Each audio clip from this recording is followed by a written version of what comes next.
हाय अस्सलाम वालेकुम। मैं निडाली द टेरो वर्ल्ड निडाली मुबीन मज़र पे एक दफ़ा फिर आपकी खिदमत में हाजिर। बारी आ गई है जी यू वर्सेस देम में आपके पर्सन की बारी की। जो मैं पहले रीडिंग एक पार्ट वन में मैं बता चुकी हूँ आपकी रीडिंग, आपकी इस वक्त करंट सिचुएशन क्या है, और पार्ट टू में अब मैं आपको बताने लगी हूँ आपके पर्सन की इस वक्त करंट सिचुएशन क्या है, आपको लेकर उनकी थॉट क्या है या उनके फैसले क्या होने वाले हैं।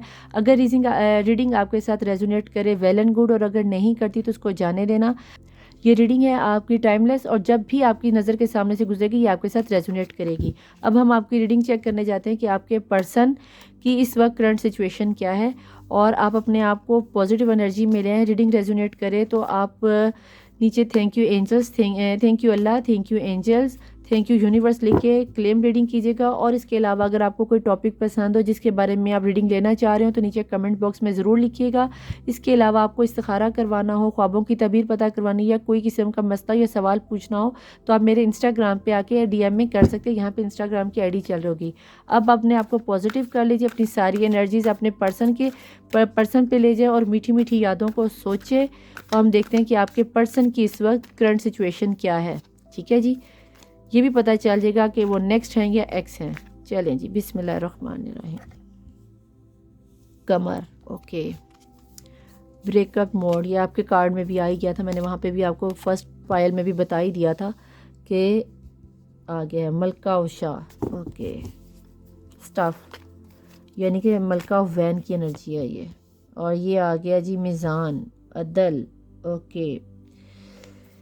मीज़ान की एनर्जी आ गई। दो तो मेजर अरकाना ही आ गए हैं आपकी रीडिंग में, आपके पर्सन की रीडिंग में। तो देखते हैं कि आपके पर्सन की इस वक्त लिब्रा हो सकते हैं आपके पर्सन। एक मिनट, दरवेश, मेजर अरकाना, ओके। खैर है, आपके पर्सन के तो सारे मेजर अरकाना ही आ रहे हैं। आपके पर्सन तो आपके लिहाज से, और फोर ऑफ स्टफ, वाओ। आपके पर्सन की तो सोच ही चेंज हुई पड़ी है। आपने क्यों तलवारें उठाई हुई हैं, और शायद आपने सही उठाई हुई है। ये ले जी, अल्केमिस्ट आ गया है, यानी कि मैजिशियन, और 5 ऑफ स्वॉर्ड की एनर्जी, ओके। यहाँ पे आपका जो एनर्जीज बन रही है, फर्स्ट ऑफ ऑल मून आया है आपके और आपके पर्सन में अच्छी खासी जंगोजदल हुई, जो तो मैंने आपकी भी रीडिंग में ही बता दिया था कि आप अच्छे खासे लड़ाई आपने किया है, झगड़ा किया है। शादी की बात पे आके रिलेशनशिप को ब्रेकअप मिला हुआ है। शायद आपके ब्रेकअप को हुए 3 माह हो गए हैं, 9 माह हो गए हैं, या 2 साल के करीब का लगभग का मुझे प्रोसीजर नज़र आता है। 9 माह से 1 साल तो कहीं नहीं गया आपके ब्रेकअप को होते हुए। अब आपके पर्सन की जो मुझे सोच नज़र आती है, ब्रेकअप तो हुआ लेकिन उसके बाद पहले तो आपके पर्सन को ये लगा कि चलो जहाँ इतने ब्रेकअप होते हैं वहाँ पे ये भी एक सही, लेकिन उसके बाद उन्हें रियलाइज़ हुआ कि आप जैसा पर्सन तो उसकी लाइफ में कभी कोई आया ही नहीं था, और आप उसकी ज़िंदगी की खामियों को पूरा करने वाला वो जो पर्सन था वो तो आप थी, और उन्होंने आपके साथ इंसाफ नहीं किया। और जब उन्हें ये चीज़ पता चली कि आप उनके साथ सिंसियर थे और वो आपके प्यार को, मोहब्बत को समझ नहीं पाए, अदल नहीं कर पाए, देन वो चले गए हरमट मोड में। हरमट मोड में जाने के बाद वो मैनिफेस्ट कर रहे हैं कि अल्लाह कुछ ऐसा कर दो, कुछ ऐसा मुआवजा कर दो कि मैं मेरे पर्सन के साथ दोबारा पैचअप करूँ। मैं आपको ये बता दूँ कि आपके पर्सन बहुत जल्द आपके साथ रब्ता करने वाले हैं। अभी उनकी फैमिली में कुछ कॉन्फ्लिक्ट चल रहे हैं, कुछ वो लड़ाइयाँ मनाने की कोशिश कर रहे हैं। वो आपके लिए अपनी फैमिली के साथ पूरी तरह से लड़ाई कर रहे हैं, झगड़ा कर रहे हैं, क्योंकि उन्हें अपनी ज़िंदगी में आप चाहिए। लेकिन मैं ये आपको बता दूं कि आप अपने इस रिश्ते को बचाने के लिए वो दिन रात एक कर रहे हैं। उसकी रीज़न ये है कि मैजिशियन का कार्ड, अल्केमिस्ट का कार्ड आपको ये बताता है साम धाम दंड बेस जो भी है वो करेगा, उसको आप चाहिए। उसने इस वक्त आपके पर्सन अल्लाह से दुआएं मांग रहे हैं, भगवान से दुआएं मांग रहे हैं, जीसस से दुआएं कर रहे हैं, आप जिस भी रिलीजन से ताल्लुक़ रखते हो, रिचुअल्स कर रहे हैं, इबादतें कर रहे हैं, सिर्फ आपको पाने के लिए। हर वक्त अल्लाह से दुआ है उसके लिए। कोई कहता ना ये कर लो तो वो वजीफ़ा शुरू करते, कोई कहता है ये कर लो तो वो उस तरफ भाग पड़ते, कोई कहता है कि उसके पास चले जाओ वो तुम्हारा काम कर देगा, तो वो कर पड़ते हैं। उन्हें हर सूरत में आप चाहिए। अपने जो आपकी रीडिंग में वेंस की वो एस ऑफ सॉर्ड ऑफ की, क्वीन ऑफ सॉर्ड की एनर्जी है ये। खुदारा अगर आपके पर्सन लौट के आते हैं तो अपना एटीट्यूड दिखाना ना शुरू कर देना, अपना फ्लॉप ड्रामा ना शुरू कर देना, तुमने ये किया, तुमने वो किया। अगर वो लौट कर आपसे अलग होने के बाद उन्हें पछतावा हो रहा है कि उन्होंने अपने इतने प्यारे पर्सन को क्यों छोड़ा, या ब्रेकअप सिचुएशन, घर वालों के पीछे लग के, किसी थर्ड पार्टी के पीछे लग के, बिजनेस के पीछे लग के, कोई भी रीज़न हो सकता है जिसके पीछे लग के आपका ये रिश्ता टूटा। और टूटने के बाद जब क्या नाम नहीं आता, उन्होंने वो अलग हुए तो उन्हें आहिस्ता आहिस्ता रियलाइज़ होना शुरू हुआ कि ओहो मेरा मेरा पर्सन ही मेरे लिए सब था। कमर की एनर्जी के साथ मैं आपको ये बता दूं कि आप लोगों को नज़र बद भी लगी थी, लेकिन हरमट के मूड पे आने के बाद जब उन्होंने बातें करना शुरू की, अल्लाह के साथ कांटेक्ट करना शुरू किया, तो मीज़ान का कार्ड है कि अब अदल अल्लाह करेगा। तो इसके लिए आपको ये चाहिए कि भैया कि अगर आपके पर्सन लौट के आते हैं तो अपना एटीट्यूड ना दिखाना, ये ना करना कि तुम छोड़ के गए, ये किया, माफ़ी मांगो, ऐसे करो। पहले आएगा चुप करके उसकी बात सुनना, उसको पानी शानी पिलाना और एकदम से उसके ऊपर टूट ना पड़ना, उसकी सुन लेना कि ऐसा क्यों हुआ था, खामोशी से सुनना, प्यार से सुनना। उसके बाद जाके अपनी बात रखना। जब अपने दिल की सारी बातें कर ले तो उसके बाद उसे बताना कि भाई तुम्हारे साथ ये मसले हैं, तुम्हारे साथ ये मसले हैं। जिस बात पे आपका ब्रेकअप हुआ था उस बात को बाद में रखना और फिर देखना कि आपके पर्सन कहाँ को जाते हैं। जहाँ तक मुझे नज़र आता है, मैं यहाँ पे देखना चाहूँगी कि मून की एनर्जी क्यों आई थी और ये ब्रेकअप क्यों हुआ था, क्योंकि मून कमर मुझे तो बता रहा है वैन बोझ। उन्हें आपने यानी कि कुछ इस तरह की डिमांड लाजमी रखी होगी अपने पर्सन के आगे कि शादी करो, ये करो, वो करो। उन्हें इतना आपने बोझ डाल दिया, आपको फिर अपना रिलेशन का नहीं फील हुआ होगा कि आपने उसके ऊपर इतनी डिमांड डाल दी है, ये करो, वो करो, मुझे अभी शादी करनी है, या जिस तरह का भी आपने उनके साथ डिमांड रखी। आपका रिश्ता इतना तंग कर दिया आपने उसके लिए, अपने पर्सन के लिए, कि उसको ये रिश्ता ही अपने पर बोझ लगने लगा।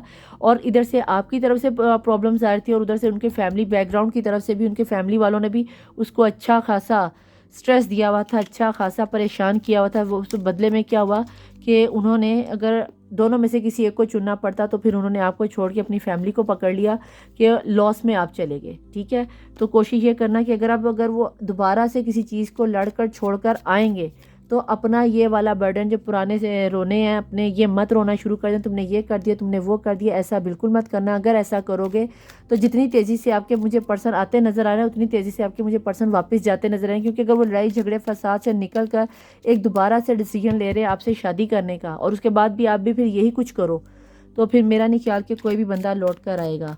और आप यहाँ पे एक मलका ऑफ शाह बनी हुई हैं कि आप जज्बात में आ जाओगी, उसके आने पे आप गुस्से का इजहार करोगी। खुदारा ऐसा कुछ मत करना, अपने आप को पोलाइट रखना, किंग की कप की एनर्जी में आ जाओ और अपना जो पहला प्यार उसको दिखाया था उसी प्यार में रहना, वरना आपके किंग मुझे आपके हाथों से जाते हुए दिखाई देते हैं। अदल आया हुआ, प्लीज़ डिवाइन मुझे बताएं मेजर काना का अदल किस हवाले से आया। शादी का कार्ड तो नीचे नज़र आ गया। स्ट्रेंथ, बिल्कुल मैंने अभी देखो आपको ये समझा रही थी, स्ट्रेंथ आ गया कि अगर शेर आपके आगे घुटने टेकेगा तो इसका मतलब ये नहीं है कि आप उसको कुत्ता समझ लो। याद रखना कि शेर हमेशा शेर रहता है। अगर आपने उसको कुत्ता समझने की गलती कर दी ना तो फिर ये शेर एक दफ़ा में अब की दफ़ा गया तो फिर लौट के नहीं आएगा। सॉरी। तो याद रखना कि अदल होने वाला है आपके साथ, तो बहुत पेशेंस के साथ, बहुत स्ट्रेंथ के साथ, बहुत सुकून के साथ ठंडा करके खाना और सुकून से खाना। लेकिन एकदम जल्दबाजी करोगी, गुस्सा दिखाओगी तो फिर यही होगा कि आपका पर्सन आपके हाथ से निकल जाएगा। दरवेश के साथ आया है जी किंग ऑफ कप। देख लो दरवेश के जो दुआएं मांग रहा था वो आपके लिए ही मांग रहा था, वो आपके लिए प्यार का कप लेकर आ रहा है। लेकिन अगर आपकी यहाँ पे ज़रा सी गलती हुई तो आपका पर्सन आपके हाथ से निकल जाएगा। और उसके बाद आप ये नहीं कह सकते कि आपने तो कहा था कि आपका पर्सन आ रहा है, ये हो रहा है, वो हो रहा है, ये तो आके चले गए। अगर ये गया तो ये सिर्फ आपकी गलती होगी। तो प्लीज़ अपने गुस्से को कंट्रोल कर लेना, अपने जज्बात को कंट्रोल करके ठंडे दिमाग से गेम को खेलो। फ़िलहाल प्यार कोई गेम नहीं होती, लेकिन ये है कि ये जो सिचुएशन बन रही है, सिचुएशन को बहुत समझदारी के साथ टैकल करना। मैजिशियन की एनर्जी आ रही है आपके पर्सन में। आपके पर्सन ने आपको अप्रोच करने के लिए, ये आपको नहीं पता, मैं आपको बता रही हूँ कि उसने ना सिर्फ अपने घर वालों से लड़ाई की है, उसने अपने मन को मारा है, उसने अपनी अना को मारा है, उसने अपने आप को बदला है सिर्फ आपको पाने के लिए। ये शेर किसी के आगे ऐसे नहीं घुटने टेका। उसने आपकी खूबसूरती को देखा है, उसने आपकी मासूमियत को देखा है, उसने आपकी पाकीज़गी को देखा है, उसने आपके अंदर के बचपने को देखकर वापस आपके आगे घुटने टेके हैं। लेकिन अगर आपने यहाँ पे थोड़ी सी बेवकूफ़ी कर दी, आपके पर्सन लियो भी हो सकते हैं, टोरस हो सकते हैं, जेमिनी हो सकते हैं और लिब्रा भी हो सकते हैं। तो आप ये याद रखना कि ये पर्सन मुझे आपका लाइफ से वापस जाता हुआ भी नज़र आता है। तो आगे आपकी मर्ज़ी है। ये आगे है जी किंग ऑफ वैन मैजिशियन के साथ आपकी, ये देखो यहाँ पे अगर आया किंग ऑफ शाह, मलका ऑफ शाह, और यहाँ पे आ गया किंग ऑफ वैन, तो एनर्जी आपके में भी वो सोर्ड की एनर्जी थी। आप डिवाइन काउंटर पार्ट हो, आप सोलमेट हो सकते हो। तो अपने आप को बेवकूफ़ों वाले फ़ैसले में मत लेके जाना, वरना उसके बाद फिर अब ये मत कहना कि निदा आपी आपने तो कहा था कि ये पर्सन वापस आ जाएगा, शादी होने के चांसेस हैं। उस बंदे ने आपके ऊपर शादी का पूरा जहन बनाया हुआ है, और अगर यहाँ पे अगर आपने थोड़ी सी बेवकूफ़ी कर दी तो शादी आपके हाथ से निकल जाएगी। 8 ऑफ पेंटिकल, बिल्कुल उसने अपनी शादी के लिए प्रॉपर एक प्लानिंग की हुई है। अगर आप उसके साथ ठंडे दिमाग से बात करोगे तो बाकायदा वो आपको शादी की प्रॉपर प्लानिंग भी बताएगा कि उसने इस अरसे में किस तरह अपनी शादी को मेंटेन करना है, किस तरह अपने घर वालों को मनाना है, किस तरह आपके घर वालों को मनाना है, और किस तरह उन्होंने अपना घर बसाना है। ये वो सब आपको बताएंगे। लेकिन ये पॉसिबल तभी होगा जब आप अपने आप को कूल डाउन रखोगे, ये फायर की एनर्जी को अपने अंदर से ख़त्म करो, ताकि आप अपने पर्सन के साथ एक नई लाइफ को, एक नए वे को चुन सको। अगर आपको मेरी ये रीडिंग पसंद आए, तो इससे रेजोनेट हो, तो इसको लाइक सब्सक्राइब ज़रूर कीजिएगा। इसको अपने पर्सन में, अपने नियर डियर में शेयर ज़रूर कीजिएगा, और शेयर करने के बाद नीचे आके कमेंट्स में ज़रूर लिखिएगा thank you Allah, thank you angels, और थैंक यू यूनिवर्स। और उसके अलावा जिसने अपना नाम वगैरह लिखवाना हो, जैसे कि मैंने रीडिंग के शुरू में भी कहा कि अपना नाम, अपने दुआओं में अपना नाम लेने के लिए, ख्वाबों की तबीर जानने के लिए, इस्तिखारे के लिए आप मुझे इंस्टाग्राम पे डीएम कर सकते हो या नीचे मैसेज करते हो। और गलती से भी अपनी डेट ऑफ बर्थ और अपना नेम, अपनी पर्सन का नेम और डेट ऑफ बर्थ यहाँ नीचे कमेंट बॉक्स में नहीं लिखना, अपने इंस्टाग्राम में आना है। मैं निदा अली मुबीन मज़हर आपको अपनी दुआओं में याद रखूँगी। आपके मैसेजेस का वेट करेगी। मैं अपने आप को आप खुश रखें, पॉजिटिव एनर्जी में रखें, और कोशिश करें कि जब आपके पर्सन का मैसेज आए तो आपने उसको खुशी खुशी अटेम्प्ट करना है, अपने नखरे ना दिखाना शुरू कर देना, कोई ड्रामाबाजी ना शुरू कर देना। तो मैं निदा अली, मेरी दुआएं हैं आपके साथ। मैं निदा अली, अल्लाह हाफिज़, मौला वारिस, बाय।